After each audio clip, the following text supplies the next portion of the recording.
Hey guys, welcome back to my channel. Welcome to another episode of Homemade or Just Made, where we take a look at a certain food item or ingredient and try to see if the homemade version of it is actually worth the hassle. We'll compare it to the item you can just go and pick up from the shelf at a local supermarket. In today's episode, we're looking at pumpkin puree. Pumpkin puree is used in a whole bunch of anabolic recipes, and it's a very versatile ingredient to have around the house year round. So without further ado, let's go make some homemade pumpkin puree. Roll the intro.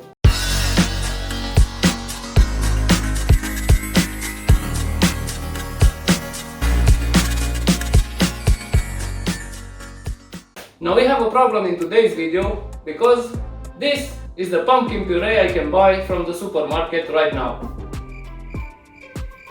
That's right, a zero pumpkin puree. I don't know if this applies to all European countries, but I do know of a few countries that do have this up situation, but you can only get pumpkin in autumn time, man. I mean, pumpkin is available year round anywhere else, but here you can only get it in autumn. So it won't be an episode of homemade or just made, it will be homemade or homemade because there is no freaking other option right now. Now in autumn I am able to buy pumpkin puree in this form. It costs like about $2 and it has 700 grams. So how much pumpkin can I buy for $2? That's how much.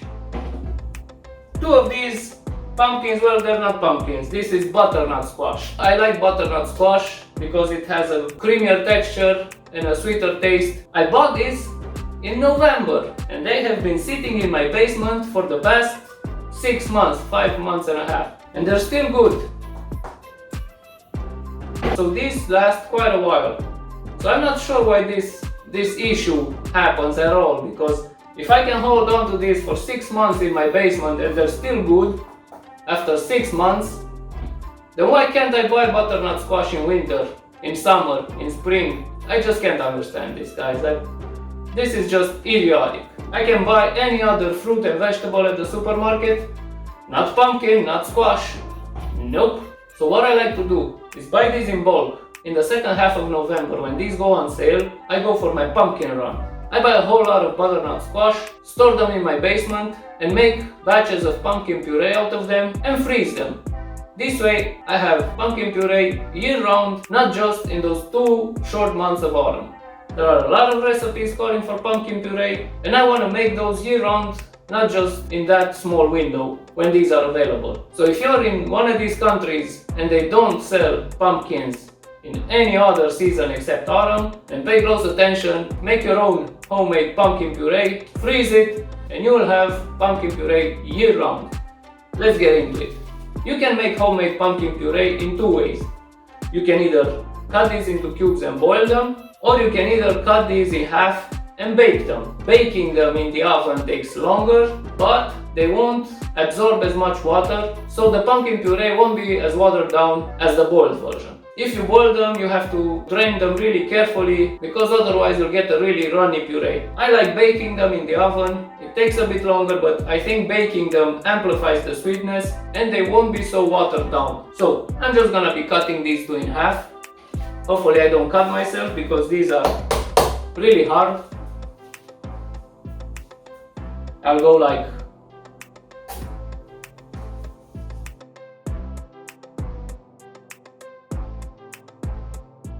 and be careful when cutting these because they're really hard and they can easily slip out of your hand, and that knife can go in all kinds of places, if you know what I mean. So be careful with this step. Ugh, man, that's a hard pumpkin. Squash.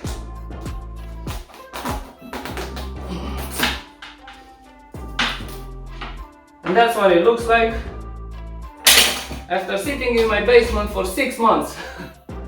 Why the hell don't these people sell them at the supermarket, man? These last for 6 months in the basement and it looks good, smells good. I don't understand this, guys.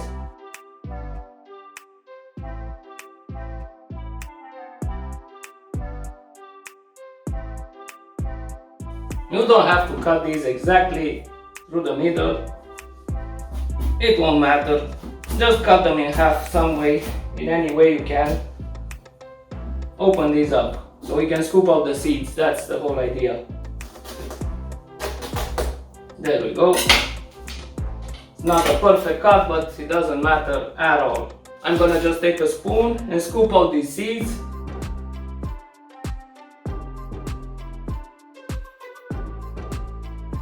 And this is another thing I like about butternut squash. It only has this small pocket of seeds.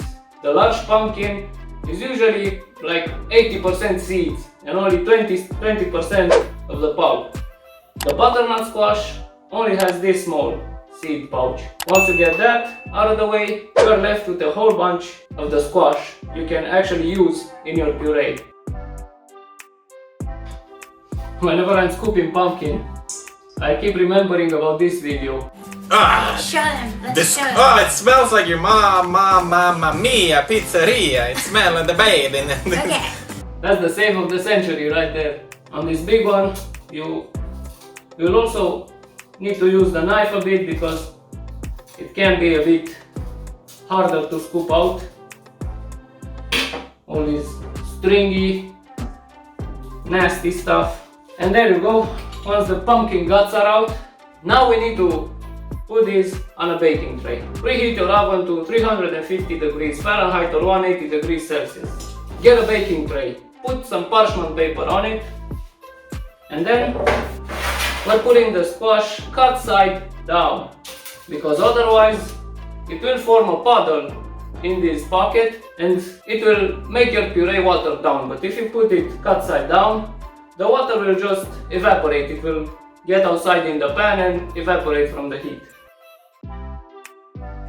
Now all we need to do is bake these for exactly 1 hour. That's right, 60 minutes. It's a hell of a lot of baking. But here's a tip for you. Don't stand around waiting on these to bake. Set that timer for 60 minutes and go do something productive. Go do anything other than stay and watch these bake. It's like watching paint dry. I don't know why people do that. Okay, so it's been an hour. This is what the squash looks like. I also let it cool for a while so I can touch the tray and handle this. It's still warm, but we should be able to scoop it out.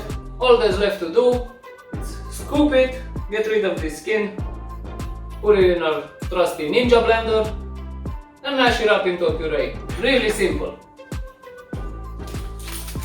Let's see what we're dealing with here. Look at that. It's soft. Most of the water is in the pan and not inside of the squash. So we're gonna scoop it and put it in the blender. I'm gonna weigh it out first. I wanna know how much we're getting for the same money. Try not to scoop any of the skin into our puree, because that skin is really hard and it will not blend into a puree.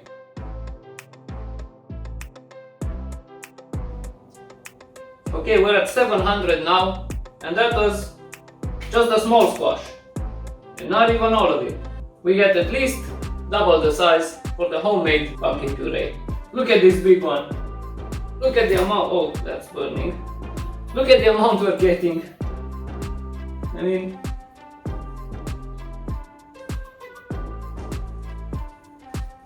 like scooping ice cream. Okay, I think I'll stop at 1500. Blend it in 2 batches, because it seems to be more than the Ninja can handle. That's 1500 precisely. It's easy to remember.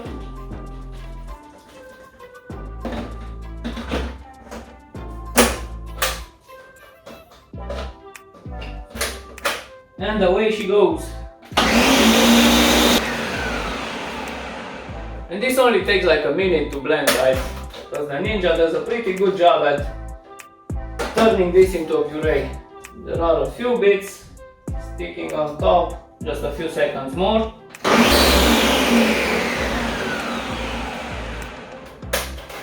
I grabbed the largest bowl I can find.